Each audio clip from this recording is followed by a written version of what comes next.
I call to order this special meeting of the Navasota City Council at 4:39 p.m. And we will dispense with item 2, with item number 3, presentation and workshop with the Verdict Consultants regarding the feasibility study for the Navasota Center, Navasota Municipal Pool, and Bruce Park. Good afternoon, Tiffany Byers, Community Services Director. We're really excited to be back with you. We started this process last year and doing a feasibility study with Burdett for the Navasota Center, Bruley Park, and the pool. So if you remember before the holidays, Burdett came and met with staff. They presented 2 possible site plans. We kind of looked through both and told them what we liked and didn't like. They then compiled that into a 3rd plan, which they met with you and with City Council, and you were allowed to give your feedback. So they have compiled all that now. I won't call this a final report because it's still open to changes and suggestions depending upon what you hear tonight. But they have compiled everything from the beginning of the process, including the surveys, the studies, and then their potential plans. And they were here to share those with us tonight and hit some highlights of where we are in the process and what it looks like moving forward. So, Mr. Burdett.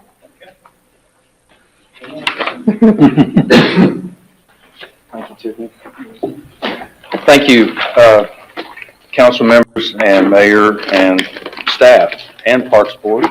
Thanks very much for having us this evening, and we're excited. As Tiffany said, she summed it up really well, and we're going to run through a lot of the processes, and we'll, I think, maybe 7 or 8 minutes give you kind of an overview to remind you guys where we were, and also staff and Parks Board. This began, we first met with staff back in March or April of last year, but it was June, middle of June before we started the project. And at that time we had extensive meetings with the staff again. But during that first go round before we submitted a proposal, we met on site, went through the community center, the Navasota Center, heard from staff kind of what their concerns, what they thought of as opportunities, constraints, the ideas that they had in mind, as well as looking at the pool structure, which was the old WPA building that had been built in the 1930s. And of course the children or kids pool that was adjacent to that in Bruley Park. We had a lot of discussion about different ideas they had. Submitted a proposal at that time, and then it was in early June before we commenced with the project. So during that, we had a kickoff meeting that kind of reintroduced that, yes, exactly what we had discussed back in March is the path we want to go. We initiated a public involvement idea plan, online survey, and got that started.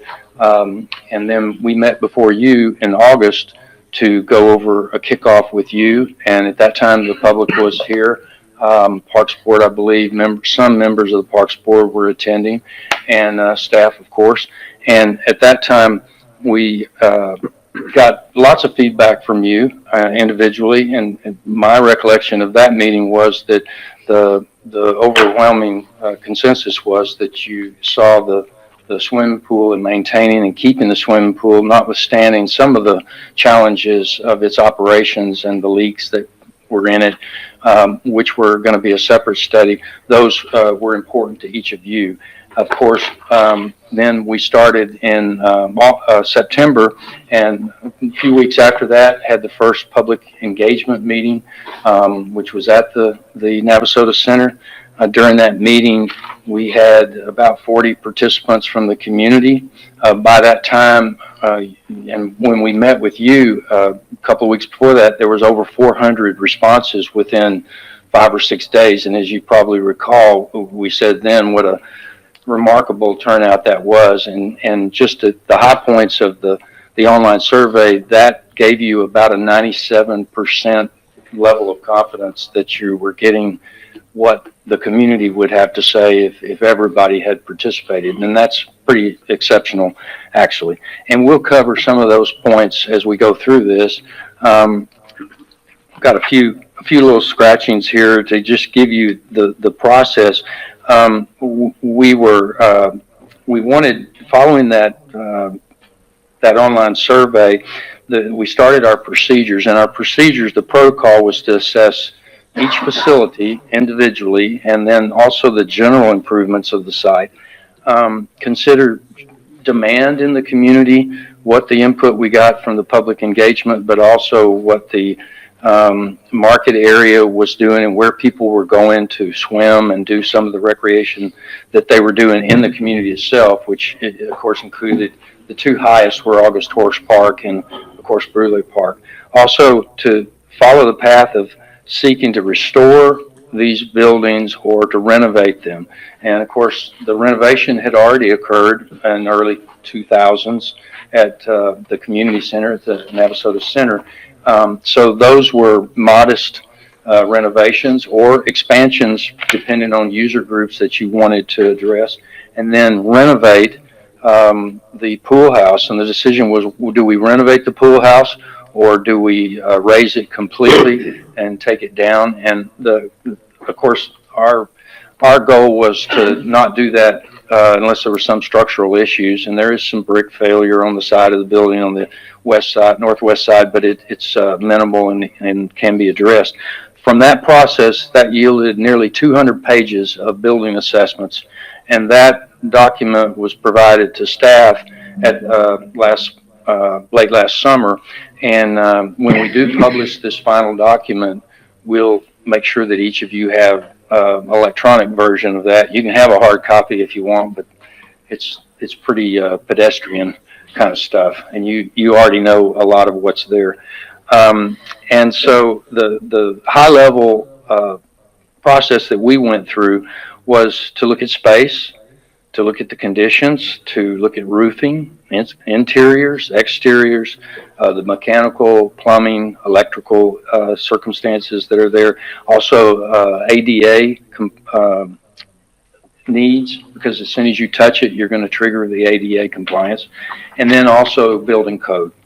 After that, we took the plans. We were fortunate enough to get the plans from staff on the renovations that were done to the Navasota Center back in 2005 or 6, I think. And those plans helped us take that and build it into an extruded model. And you'll find that in this document. It's kind of a blown out model that you can see what the building looks like now. And we use that model to turn into our 3D model of the different concepts, and we do that in a program called Revit, and then in Lumion and SketchUp model. Brule Park was also considered as to each option, and as we go through, and I'm sorry I neglected to introduce my colleagues here, and just so excited. This is Dale Clark, and Dale's our regional director of landscape architect out of our Bryan office, and Mark is our director of design and leads all of our architecture and landscape architecture projects. And they're going to go through these different options for you to help you resolve what all those pictures mean and all the models in there. But what we did is we married up in each option, we married up a design for the park renovations as well. It doesn't mean you can't mix and match those with one option for the building and a different option for the park, but that's how we laid it out because there's so many different variables that you could come up with. So we also studied the park and the play structures, the circulation, the canopy of the trees out there, and which are exceptional old pecan trees, as you guys are aware. So we went through those different schemes. We looked to expand and address the greater user groups, as again, keep the WPA pool house, looked at safety and flexibility to where these buildings could adapt to different user groups and be flexible and expand to growth. Also, we addressed drop-off at the front on the south, I guess that's the southwest side of the building, and also parking continues to be an issue, and looking at different parking increases, whether that's across the street on the south side or whether that's on the northwest side of the swimming pool, which is our plans kind of show that as well.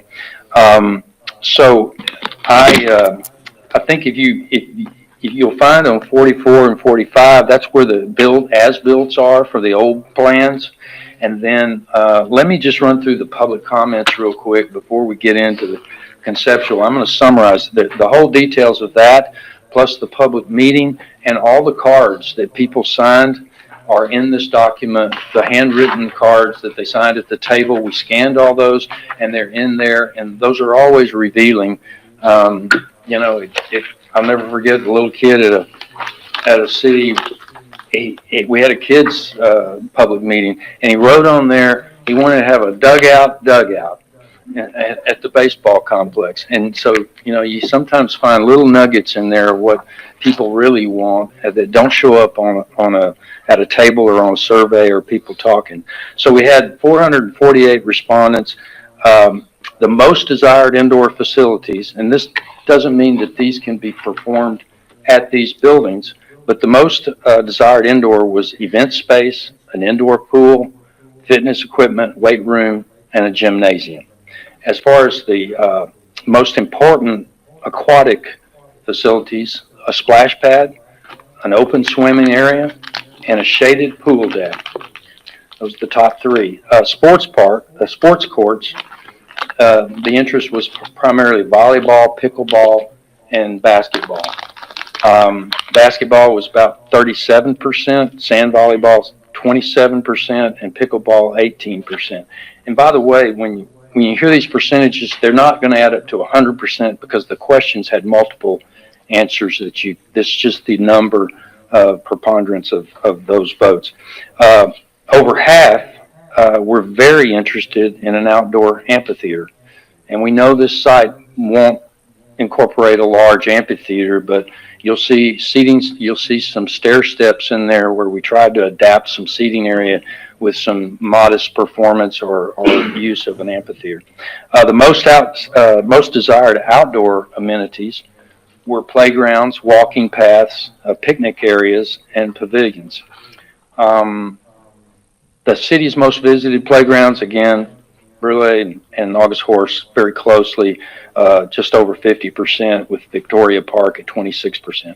So where do people go for their swimming? I think you guys all know pretty much where folks will travel to swim. Pools in College Station was 57%, private pools 47%, Bluebell Aquatic Center in Brenham 32%, and the Navasota pool came in just around 25%.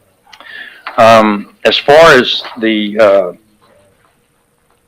discussions at the public meeting, in those guided discussions in the smaller groups, the Navasota Center was the topics were Navasota Center, pool house again, Brule, and the pool and aquatics. And the key takeaways were parking and access, upgrades and efficiency, parking at the skate park, of course, across the street, better lighting. And you will find in here, there was a question in December about, hey, can we get some bollard lighting on the sidewalks across the street along the creek there? And to my recollection, we discussed it. We did not include that, but in our final document, we'll go across the street and show some sections of that and some lighting that we already talked about. So that's not in here presently, but we will get that in here.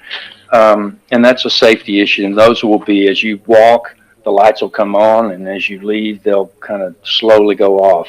And Dale can describe those. Keep the pool. That was simple. Seating with shade, addressing drainage, and of course, underneath the pecan trees, there is a drainage, has for a long time been a drainage issue there, but also as you get closer to the play structure, and some of that is because of the pool itself, and other is just you're in a swale there, and that's just, you know, why those pecan trees have flourished so well, probably.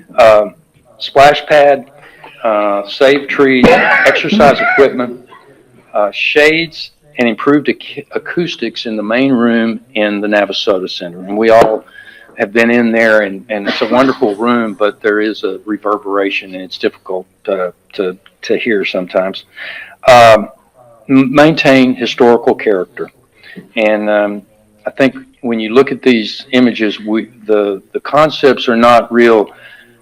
I use the term shishi, kind of jiggy and real fancy. They're trying to keep the skinning of the Navasota Center, and then keeping the vernacular of the pool house to be genuine to Navasota, and that it fits the character of the structures that are already there. Also serve the entire community, all ages and all abilities, and have an inclusive playground. And of course, an inclusive playground would be one with a pour-in-place surface instead of wood chips, something that doesn't have a lip on it, where people could that were using walkers, or they had a wheelchair, and maybe they had grandchildren or children, and they can't get into those and play with their kids, or children with special needs. Their disabilities will be addressed as well. So inclusive playground means accessibility from adults just as well as children. So there is a section in here that it begins, after the as-builts, we get into those public comments, and then after that we have visual preferences. And these images, you'll get a chance to look at those, and they're kind of they're places that are already built, and they give you images of things that you can say, yeah, I like that, or no, that's not it. And those are visual cues so that you can decide, when you do decide to fund the project, what it truly is going to look like. Because initially our concepts and our models are not necessarily it yet, but those visual preferences are very helpful. So with that, I think that might have been more than 7 minutes, but I'm going to turn it over to Mark and to Dale and let them go through the concepts, and also finally the most important thing as you get to the end, and that's the opinion of probable costs. And then we'll take all the questions you want and try to explain what our work is about. Thanks, Charles. I'm Mark Gillis, like Charles said. I'm Director of Design. And what, can I turn this with this? Lupe. Okay. Do you want us to take it to a certain page number first? Well, we can kind of talk about the initial stuff. This is sort of the stuff Charles initially was discussing as far as this executive summary and such. You'll see in the report, sort of going back sort of some of the historic elements of the project. I know when all of the architects came and we saw the old building, we instantly fell in love with the building. We love old buildings, the history of old buildings. And this pool, after listening to some of the stories y'all told us about, really made it feel like it's a special place to do what we can to maintain its integrity and bring it up to a current standards for what's required. And then you'll see that a lot of this has to do with some of the reports we did, and some of the studies and opinion, what we're going to be doing. These are some of the renderings and stuff talking about the site, where the site's located with relationship to everything in Navasota. Again, more site information.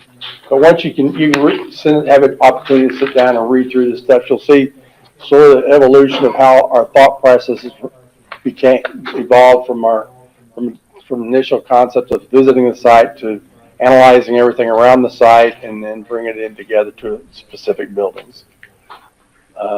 This is our site here that you can see where the pool is, the topography kind of works, and how it all plays into this existing scope of what we're developing. Again, just talking about some of the floodways and water issues. These are some of the photographs from our study that we did that allows you to understand all the different components of the building. Again, we don't have that whole package in here right now, but it's almost 178 pages. 178 pages, and what it does, it'll take photographs, and then we do a little narrative of each piece, what might be an issue or not be an issue. So it'll give you a chance to really understand the condition of your existing buildings and what we can do to make them better. Here are some of the old drawings that we found that was very helpful when we did our initial modeling and our initial study and walkthroughs for creating the library, what we needed for the building. Again, more photographs of the existing playground areas and the trees and the old original kiddie pool, the shape, the forms, and you can see just the character of the building itself says a lot. And when as architects, when we see stuff like that, we just can't help but want to try to engage in making it better and improving on it. Like here are some of the areas across the street, the floodways that we talked about that need to be worked on, and how we can get things through the system. Again, the old building plans that we have, sort of elevations of what we had in sections. I mean, it really was helpful, but it's ironic how nowadays olden days when you did a building, you had maybe 4, 5, 6, 8 sheets. Now we have hundreds of sheets for a project, so it's amazing what they could do in the days when you had people that could build things a little bit more old school, let's say, in a good way. Again, some more pictures of the existing facility here. We had 4 or 5 of our team members out here taking these photographs, measuring things, and then developing it into our model that you'll see in a minute with all our information.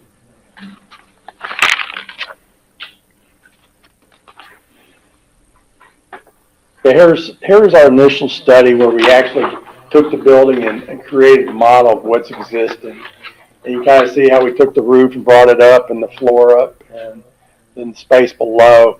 But we really thoroughly looked through it and created the model so we really understand how the pieces went together for the existing building and the park. Again, these are the public. And then this is where Charles was talking about all our public input, our surveys, our meetings, everything that the note cards he was talking about.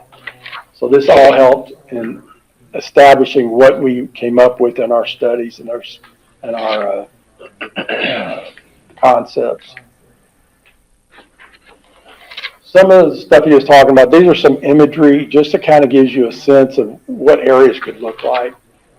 Park areas, landscape areas, meeting areas, natural light, wood finishes, stuff that complements the existing materials we have now, landscape, a water garden that may allow for water to come into the drain down to be part of a feature in the building. Okay, that's a little cheesy. Yeah, yeah. But Sometimes seeing visual purposes show you what you don't want, though, as well. but you'll see that on our concepts, it's a pretty cool aspect of the design, but it's not in your face like this one is. It's more subtle. And then learning gardens with steps that you can study and look at. Touch on that, those steps. It's 72. 2 more pages.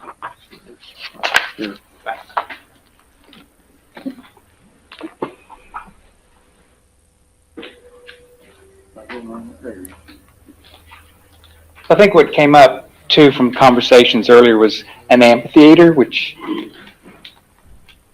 I'm going to go off on a rant. It's a good word. I understand you're there. It's a stage. We can interact with the publics. But in this particular case with the site, one of the few places is maybe against the slope by the pool or where all the pine trees are, and I'm not going to let all the pine trees go, so it's not going to happen there. But this is an opportunity for it to come off the existing building. A lot of times in schools, these are called learning stairs, so we can still have a smaller scale amphitheater, if you will. I'm thinking summer camps or kids or a teacher explaining nature or sort of a master gardener thing. We'll see a picture where we can have a small area of maybe 15 to 20 kids that could be talked to. Adults could tell stories, that type of stuff.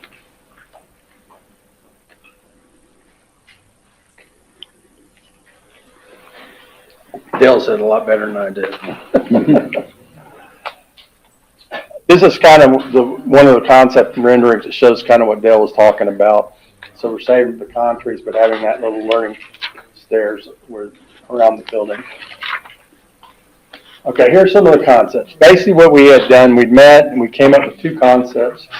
We sort of try to be sort of one direction to the other and discuss it with the committees and building, and then we were able to come up with a third concept, which is basically a hybrid of the first two. So the first concept we called Community Terrace, which basically was mostly renovating the existing building, renovating the pool house, renovating the pool, and doing landscape around the areas for the park itself, and have shade structures and modify the pool. The second sketch was a little bit more aggressive, and it was basically doing a learning bridge across the connecting the buildings so they all become one building on the second floor, and underneath it sort of becomes a terrace area. And the third was a hybrid that basically combined a multiple of the two, excuse me. Okay, the first concept here, you can see the original building. We actually, where the community center part portion of it is, we extended that terrace. That is 80. page 80. See it better here. Yes, I think on this one, what we see is we're haven't totally joined the two buildings together. From a landscape standpoint, the overall site, we've enhanced the parking at the front of the building with a portico and drop-off. We're trying to show some additional parking over along the entry road by the existing skate park. And then we have parking at the far right-hand part of the site as well that might give some better access to the swimming pools. You don't have to like traipse through buildings to get there.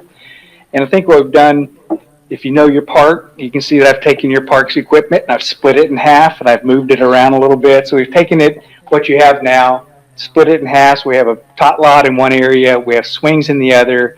We're taking the old pool, children's pool in this sense, covering it up with shade structures, trying to create a place for kids to kind of do a dino dig, put bones, get shovels and all that, just kind of dig around and have a good time with playing in the sand. I'm at the great age now that I have grandsons, so that's pretty cool, and I can't stop them from doing that. And then we've got a slope that goes from the pool down to where the existing pool is now. You'll see some other images later where we've got some different challenge courses going up and down that slope. I'll let Mark jump in on that. Also, they have the master garden Right. area where the existing plaza is. We have additional parking in the back and the front, and a drop-off area up front. Both buildings are renovated completely. There's a covered terrace in the back of the pool building that has a large shade structure and also adds a little shade to the kiddie pool. And the kiddie pool in this concept would be refinished and redone in an appropriately way, make it a little bit bigger. Being planned, you can kind of see the different areas that would be renovated, but pretty much both buildings completely would be renovated to bring them up to current standards, white glass roof, and everything of that nature. We have added though, the porch from the main meeting. Right. You've got the roll-up doors, but adding a more inside-outside kind of Right. component of it, and kept the main entrance the same over the drop-off, whereas the others moved. The main entrance moved. Right. So if you look up the top of the page, where the existing community center is, you extend out, and those would be big overhead doors that open up, so you can go from inside out to the new terrace out there to tie into that, so you can open it up to have a bigger event on a nice day. That clicker has a laser light on it if you'll, Right there. that could be helpful. Oh, there you go. There we go, right there. That's existing community center. We added on to it to make it bigger, which was one of the requests.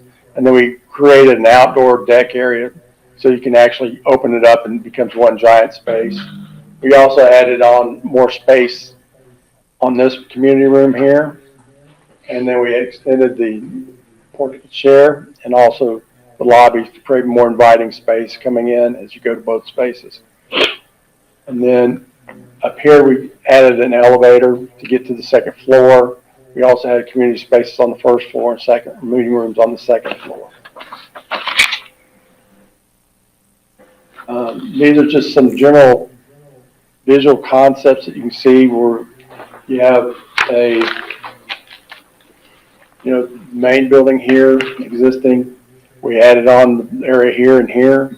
We added on to the spaces here to basically incorporate that lobby for the elevator. We covered space here that shades the kiddie pool, and then equipment rooms and stuff on this end, which we have to redo anyway when we do the renovation of the pool itself. And access here, this would be a secondary access. The main access will still be through the main existing building. Apologies for the split. These are intended to kind of, you turn the page and then you'll see the whole thing in landscape, but we're kind of split up here, so bear with us on this. Yeah. And here's, again, we would basically put the elevator in this lobby area, create a new lobby for the waiting room, locker rooms on the first floor we renovated, and then meeting rooms on the second floor. And Dale, this is landscape plan. Dale can kind of go.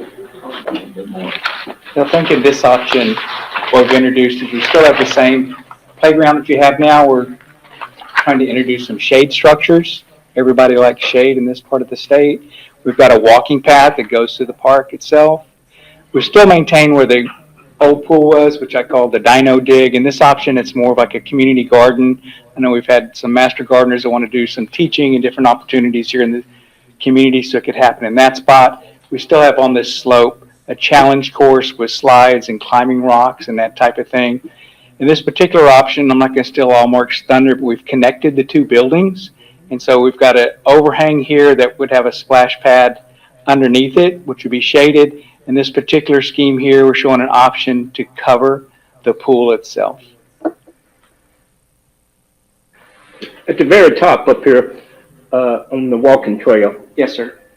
seems like to me you've got a fence going all the way around, the project here.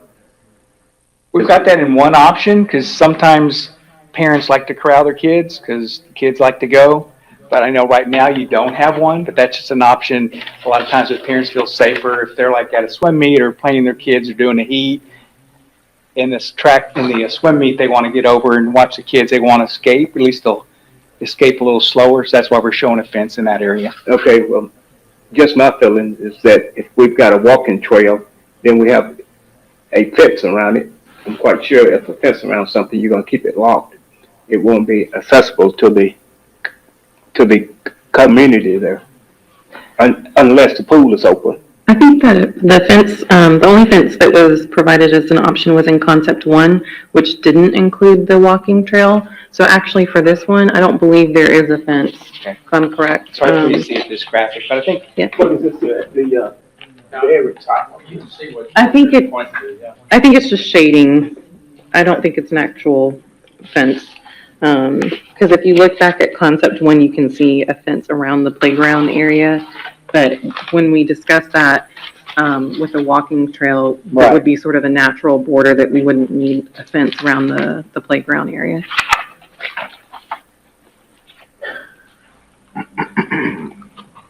This is just shading. It's not a fence. But in the first concept, we actually did a fence around the playground area.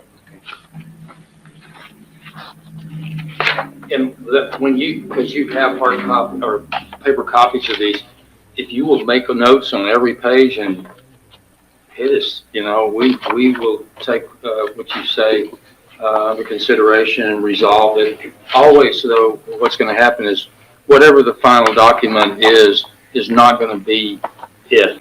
It still has to be planned and designed, and all those things can be pulled out or added on later. Where's the benches? Where's the light fixtures? And so, And I don't know, Kristen, do you know, are they aware of the work that's gonna be done on that project on Yes. Brosig? On Brosig or the pool? we know about the pool, but we don't know about the road. Cause you know, the bridge and the sidewalk and all that The stuff. pedestrian sidewalks are being put in. there's a lot of work that's being done at that bridge right now, and they're adding a pedestrian bridge and then sidewalks along Brosig, so it can all kind of tie into that. I don't know which side of Brosig the sidewalk was going on, but, We paid. oh, okay, okay. Okay, great. I need to And incorporate. we also have a sidewalk that runs along Brewley. You probably know that. Yeah. So here, what this is like, we have a covered pool. We have a bridge extension here. We basically renovating this building, We're doing a covered area. We have shading devices. So this is sort of the grand scheme that incorporates a lot of the elements that we got from our reports and our surveys. But as we evolved into all our meetings, what we did is we came up with sort of a hybrid scheme that kind of blended what we liked in the first scheme and the second scheme, and it becomes a little more conservative approach to the whole project itself. This model too, it shifts the drop off and the access Right. point to where that entry is now. It used to be here, we moved it down here, so basically you have a visual connection all the way through the space, one space to the other, to see outside, to create common areas. And what we did and planned was create on the first floor a way to open up this whole meeting room. So if you have an event, you can have this whole lobby as part of the event space. So it becomes sort of a neat concept to open things up to enjoy the whole space itself. And the cover on the pool is just another option. You know, the temperatures are high but making it useful year long, that you kind of would need to have that semi-rigid structure over it to use it 12 months a year. Again, these are some of the 3D models that kind of show the areas. Here's the pool covering. Here's the shade areas around the pool. Again, the renovation of the pool building renovation and the connecting bridge itself. To make sure that I'm understanding this, the shade piece that you're talking about over the pool, is that the picture of like the plastic framing that was over it? Yeah, they have a sort of a material that they use on a lot of these open air pavilions and pool ponds. It's a basically aluminum structure, and then the fabric can actually lift up on the sides, you ventilate it naturally, you can drop it down. So there's a lot of different products and materials out there. So we were studying one with one of the pool companies that could do something of this magnitude and this span. I think the general consensus from everybody when we met was we're not really in favor of it. That's what I remember too. Yeah. I mean, at least from the group that I was in. So that's why when you go to concept 3, it's removed It's gone. from the. At first I was thinking it was shady. Diffused light. Say again? Diffused light? Diffused Okay, light? that's what I'm saying. Yeah. Yeah. Natural light. Natural light. Yeah. So I guess we could probably show some of those images Yeah. in our study, so. As far as that, that's no problem. Take Yep. that out. No, I seem to Yeah, remember right. a photo. You just add the photo in the design A precedent. lot of these pool covers like this, what they do is they have fans to ventilate it, they have heaters to heat it, so they can use it year round. So there's a lot of other components that play into it. And you'll find when we show you the cost issues with it, it's a pretty expensive endeavor to do that part of it for a pool. Okay, here's let's say the blend concept. Dale, if you want to talk about landscape. Again, I think on this one, we've stayed with a trail system within the park. We're trying to accentuate the playgrounds, make sure that we have plenty of shades over it so that it's comfortable in the summertime. We've got a few more, I would say, tweener type equipment, so it's not like necessarily 2 to 5 and 5 to 12. We're trying to get some other, a little bit difficult things, with climbing rocks and that, so you can start getting kids that are 13, 14, 15 years old before they start driving and actually have some activities to go on the playground equipment itself. We're still on this option, backed by the extended parking lot, trying to create a space for gardening and some demonstration gardens, community gardens in this area as well. We still have long shade on the pool on each side for whether it's swim team time or just parent time. Everybody wants shade around the pool. That was one of the big issues that came out with it.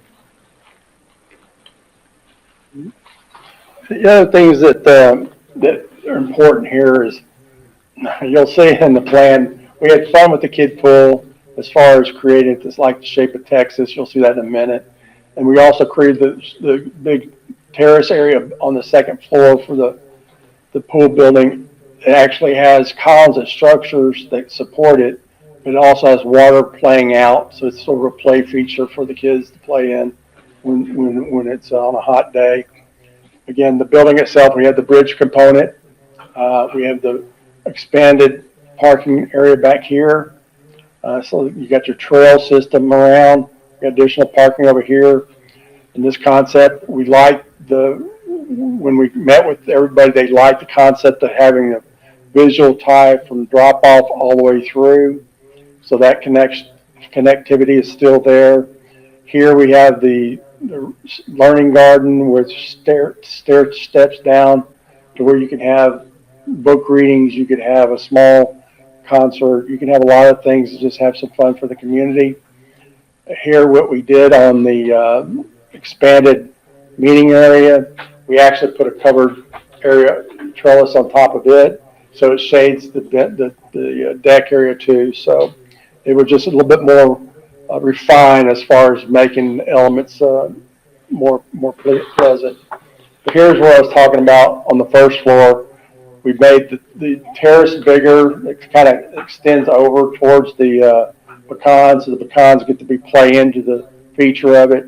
We expanded the room here. We opened it up so you can expand the activity space, just like we did here, the big lobby area here. We can open this up so it's an extended space here. Visually, you got that connection between one building and the other. This lobby is opened up so it's more visually seen with the elevator and everything.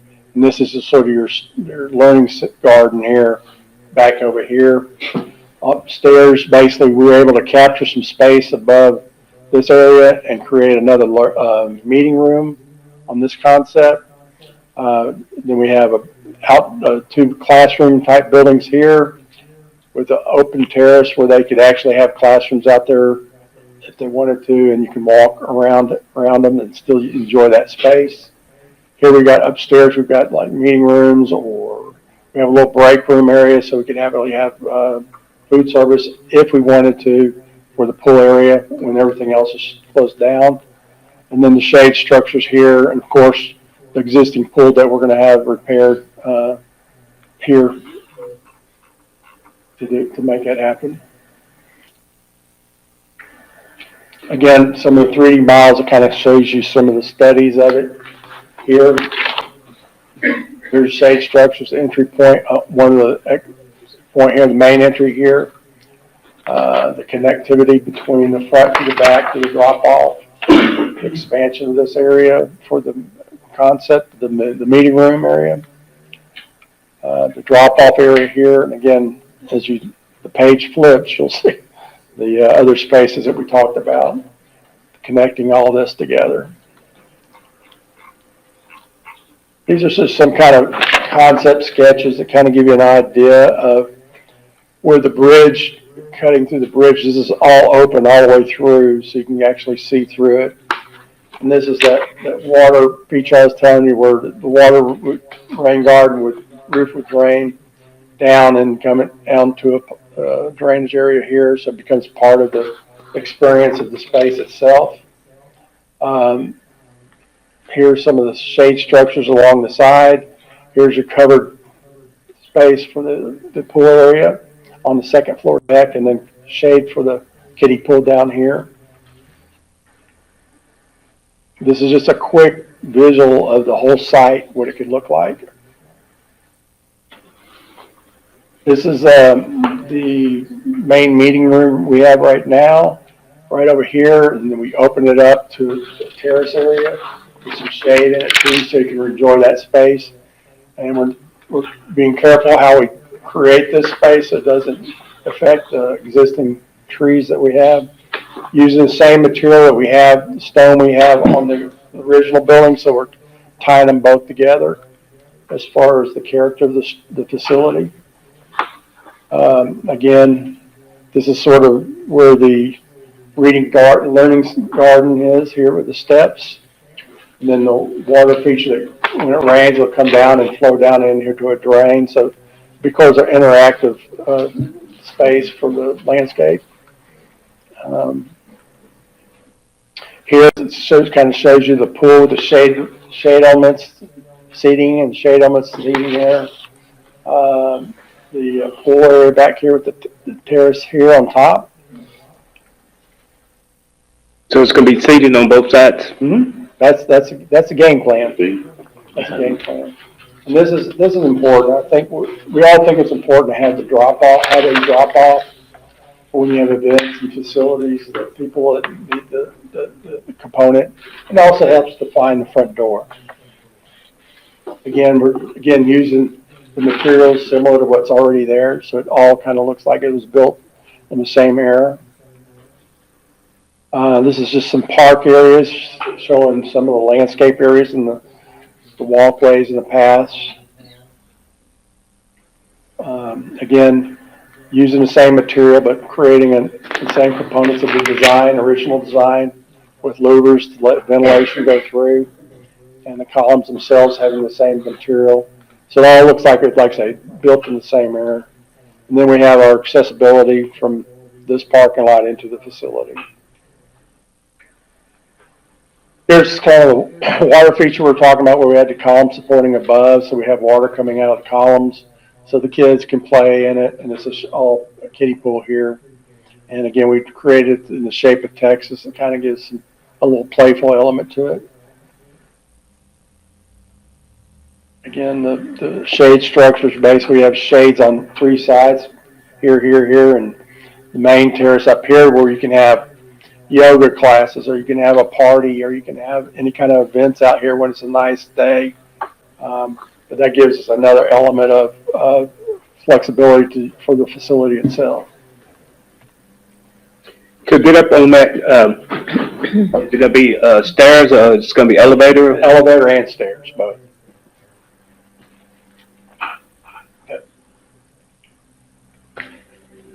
Here is just an image. If you're at the school and you're walking towards, this is where the existing plaza is. So you can see we're not really blocking the view all the way. We can see it all. We can see all the way through the pecan trees. We felt like it was important. We felt like the connection was important to add more space, to have more opportunities for the community to have meetings and everything else. But we also thought it was important to keep that connection between the whole park, so it all blends together and flows well. Here's that water feature I was talking about. Basically, the rain from the roof will come down, go into this element, and then go down and flow away. So it becomes, when it rains, it becomes part of the character of the building. Is that water gonna be recycled? Well, at this point, no. Doubtful. Yeah. Go in a storm or, Yeah. your open ditch and percolate. And there's that option. I mean, we have water we can catch. We could do cisterns and catch as much roof water as we can. I think a lot of the times that's a good idea, but unless I have a client that's dedicated to it, because it's not real simple to run maintenance for the next few years. There's just sort of general things you have to do to it. So as long as you're committed, we're committed. It's a good educational element, no matter the scale of it, to teach others the rainwater harvesting off the roof and cisterns, and then you irrigate your landscape with it, and that could be done here. But was not the intention of the way we have it, because we've already got open ditch where it's draining towards that.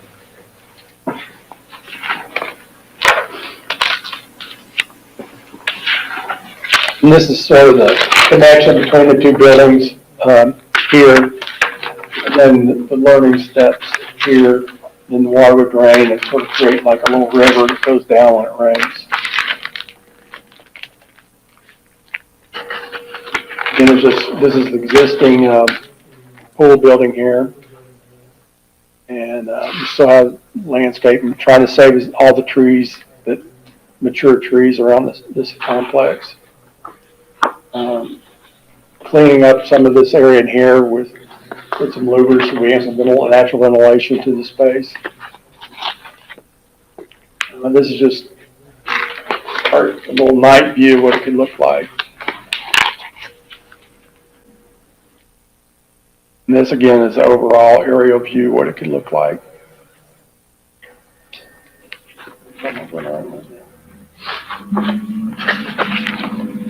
Okay, so now what we did is we looked at each concept, and the first concept, let's call it the more conservative approach to everything, which is going to be your budget that's a little bit on the lower end. But we're still doing a lot of work in all the buildings itself and a lot of area in the park. So there's a lot of work to be done to bring it up to current codes and the quality that y'all expect. And this concept's called the community terraces, which is the first concept. Circulate. We basically broke it down to different components: circulation, kitchen, food service, lobby, meeting, gathering, restroom, lockers, storage. And so that component of the existing building is about $3 million worth of renovation. The pool house, we broke it out with the different things: circulation, kitchen, lobby, meeting, restroom, storage, same thing. Is about $1.9 million. Then the outdoor improvements is all the different shade structures. Also, you'll see here to repair the pool numbers, what we were given by you guys. But when we talked to our pool group and the deck and all the other components that we'd want to try to do, that was that number in there, but we took it out, what we know it's going to cost to do the pool improvements. On this concept, the buildings themselves was like $7 million. And then you have the landscape aspect of it. That basically you have general improvements here, landscape activity spaces like the challenge slope, the playground areas, the equipment, the planting, the parking lots and stuff is in this number. So it's about $2 million. So, and the first concept is about $9.1 million for the whole facility renovation. Concept 2 was probably the most elaborate of the schemes. You're renovating all the buildings, you're adding the bridge, you're adding an entry, drop-off area, a covered pool, a lot of shading structures. So this was the most elaborate concept of them all, but it incorporated all the ideas that we wanted to think about and consider for the project itself. The main building itself, the center, Nevasoda Center, activity, circulation, kitchen, lobby, meeting, so forth, so on. It's about $4.4 million. The pool house with all its components, Diane, is about 2.8. The non-conditioned spaces, like shading structures, pool shade structures, I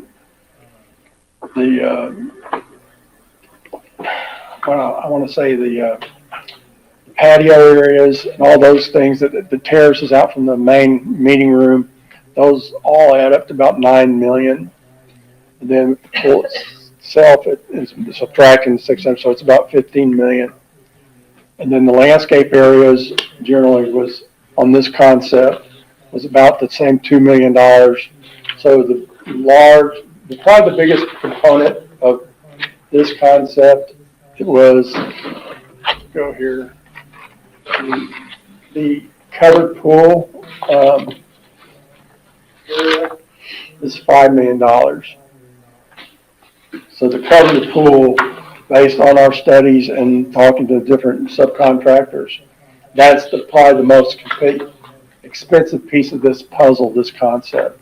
So if you took that piece out, you're right at $10 million. So you can see how expensive it is to cover that pool with a light gauge material. That stuff I asked about. Yeah, it's expensive. I bet at the same time, we had to explore it, we wanted to study it to give you all a sense of, what makes. Year-round. Yeah, I mean, but that's probably the biggest part of this concept, cost. One thing I'd point out is, just to amend something that Mark said, he said we wanted to do these things and add these things. We're responding to the program we were given by the community, by individually you, and what the buildings, the renovation of them. It costs as much to renovate as it does new construction in a lot of cases, and sometimes more with depending on the type of structure that's there. And so we're not just pulling these things in here to be extravagant. They're just, you're going to have the opportunity to decide what's important, what's not, kind of like the superstructure that goes over that. And the numbers, we've used reputable estimators to give us these numbers, although those are going to be generous. Right, conservative. They're going to be generous, but also you're going to see escalation. Typically, we'll see maybe 3% out of COVID years. We saw a really high escalation then, but you're always going to see maybe 3% escalation every year. But presently, these are the numbers with contingencies, and we've seen a lot of cities make the mistake of not putting a sufficient contingency, like you're going to do a new fire station, and you will have probably a 5% contingency on that in addition to the profit and overhead, et cetera, and that's a number that's important because you never know what you're going to find when you get behind as well.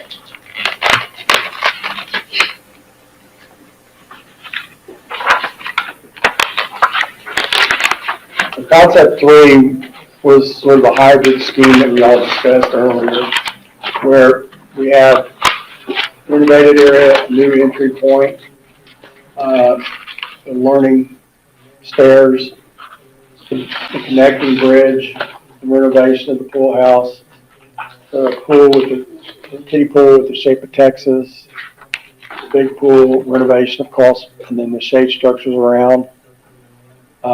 Here and here. Also the renovation of the park itself. So this is sort of a blend of the scheme 1 and scheme 2. The cost on it for the Navasota Center is right at $4.3 million. Pool house is approximately $3.3 million.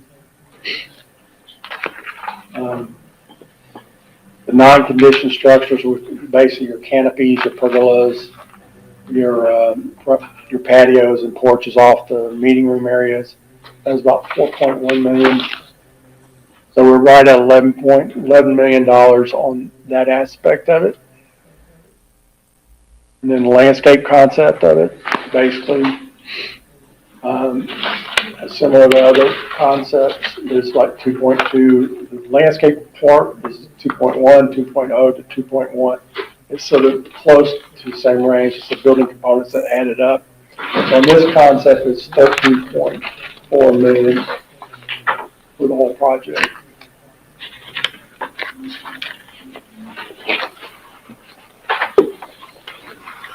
Where is the cost of lighting? Where does that fit in? So you're talking about lighting. It's in the building cost. Like, for example, I'll go back to one. Let's see. But we were talking about lighting on the sidewalks. That'd be in the landscape cost. Should be in that cost. If not, we'll double check it with our estimator to see where to put it.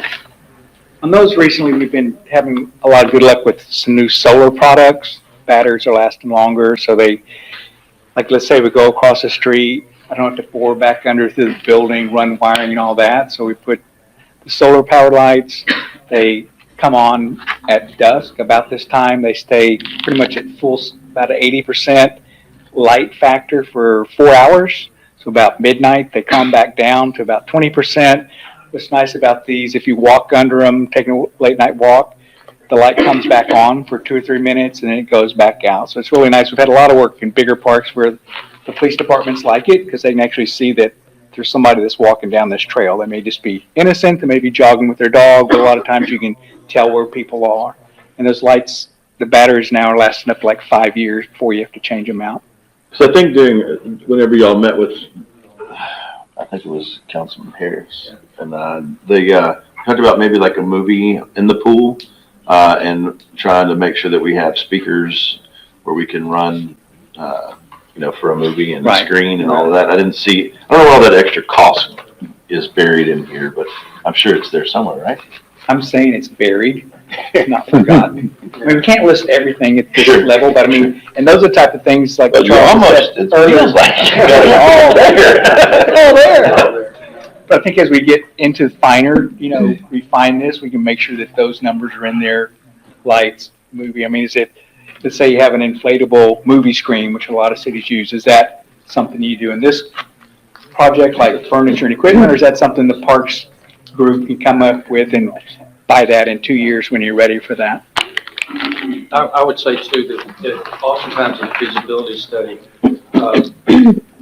different firms will do different things, but you might have a study where there's allowances, you're not itemizing parking. Sometimes we go into such detail that oftentimes we have off maybe averaging allowance, that, okay, if it's 30,000 square feet of total building under roof and conditioned space and throw $500 a square foot at that, then you got $15 million. If it's 20,000 square feet and it's 400 a square foot or 450, then you get a general number which gives you that magnitude that you need to decide how you're going to bite this off or how you're going to phase it, because the minutia of the details of the cost, where it is important in the total cost, we could pretty easily tell you a square footage cost, and go with that, and you'd be pretty close still. And there's, I don't know if that makes sense, but there's. Well, if you're talking about solar power, that seems a lot cheaper than if you're gonna run, electric wire. And so I just wanna make sure that you guys are thinking that we need to make sure that we give them an idea what that cost is. So making sure that hadn't been slipped through the cracks. I mean, I'll go in the weeds. I mean, how are we on this end of town with Wi-Fi, and do we need boosters and stuff? Or you start having more and more events and families. That's something that we, from an IT standpoint, which we sort of do at high level, but that's always a question that comes later in the process.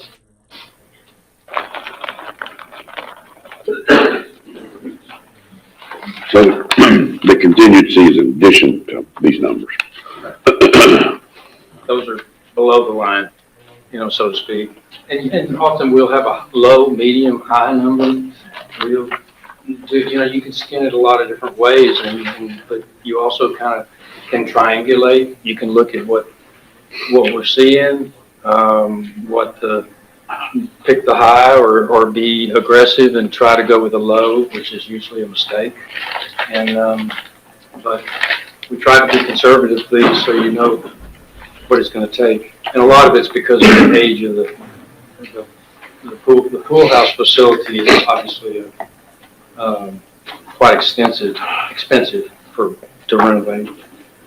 But at some point it's worth, that building will be here another, what has it been, 85 years, since the mid-30s. That building could be there still, so.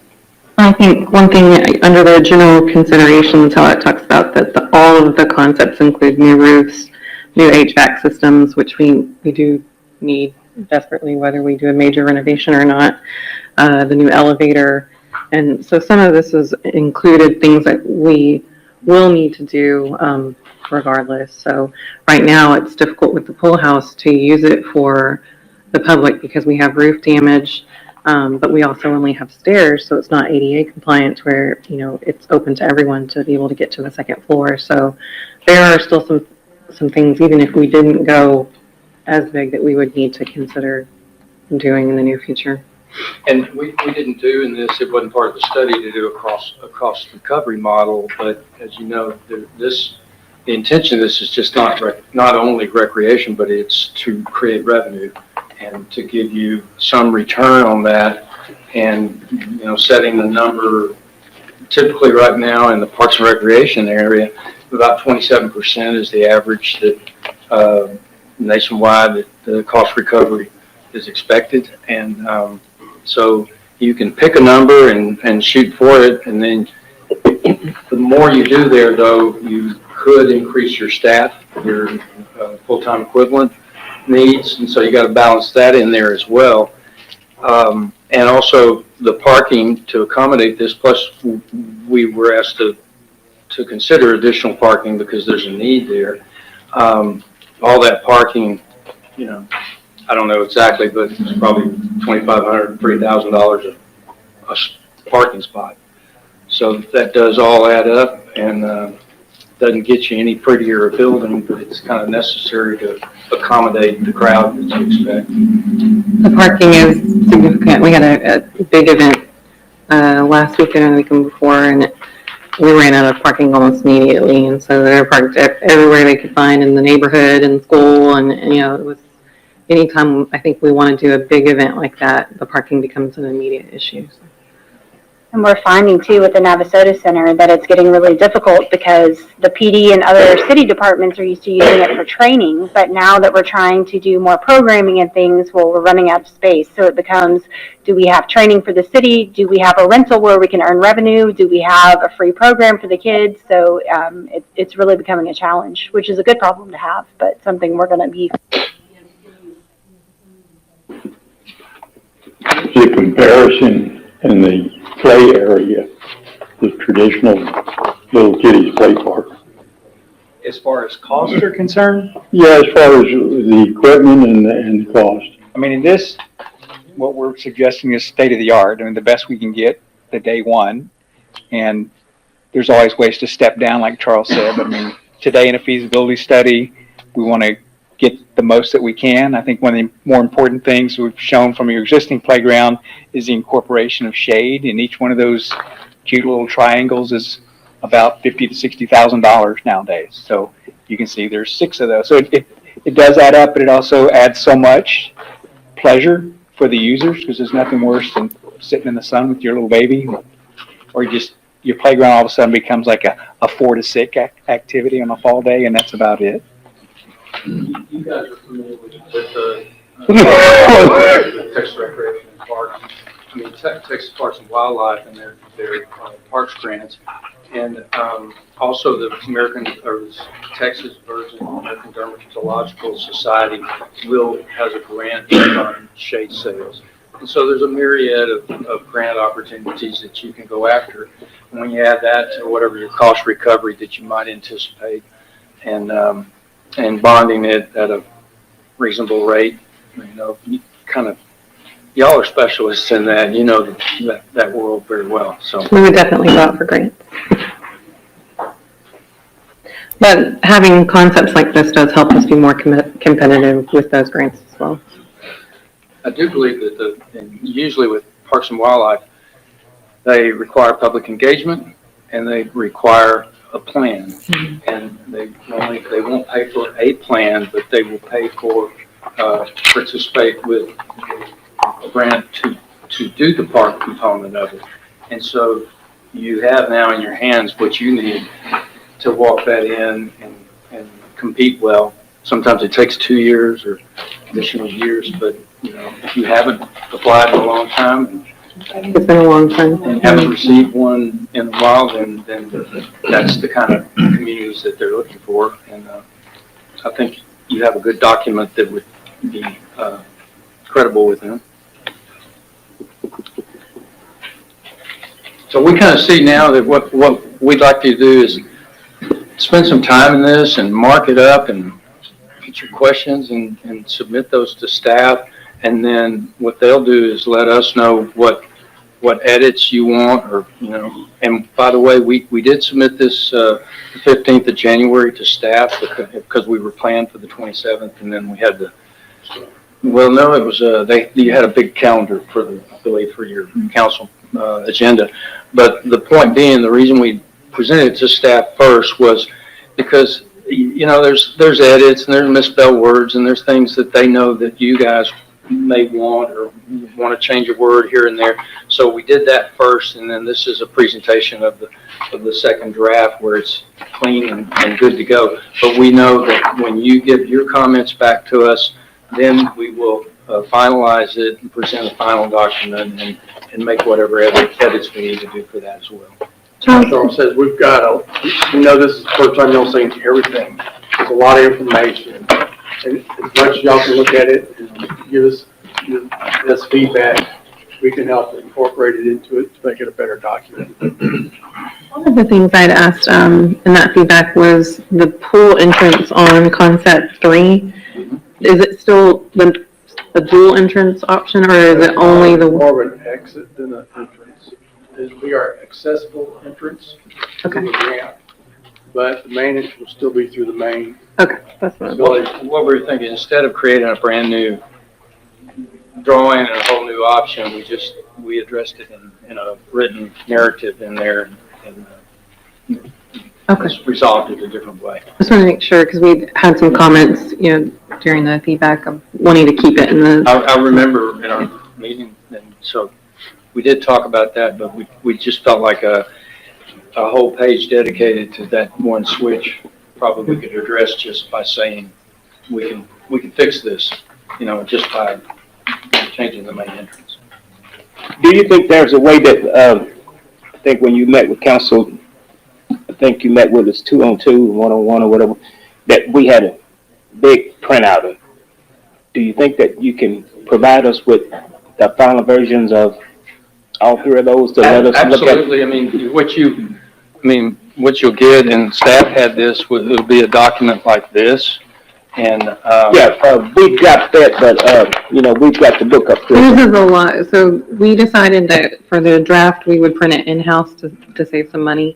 But the final is a nicer, bigger. I'm asking. Want a bigger document? Yes, I want a bigger Make document, like notes we on went it. over, last time, so I can make my decision. I'm sure, just like these, staff has the ability to write to print 11 by 17, ledger size. That's right. And I tell you what, we'll get with Tiffany and Kristen, and we'll get that. Because that was more easy to read than what's in the book right here. Yep. I understand. These were the notes I was going to read from, but I All right, well, thank y'all. So we will take care of that. we can just get feedback from Parks Board, has copies. Y'all can provide us with feedback. Council can provide us with feedback, and then we'll send that over to Burdett. Is that how you want to move forward? Do whatever we need to do Okay. to get it done quickly enough where you. And then we can provide you with final printed. And I don't do well with video, with the electronic stuff. I like to turn the page and mark it up. And so, I understand where you're coming from. Okay, thank y'all. All right, and thank you. Let me just say too that your staff, all your staff has been tremendously helpful, and we really appreciate them and you being willing to meet with us in 2s and 1s, because not every place will do that. And you guys were great, and that really informed us well. So thank you. Thanks, everybody. Thank you. Thank you.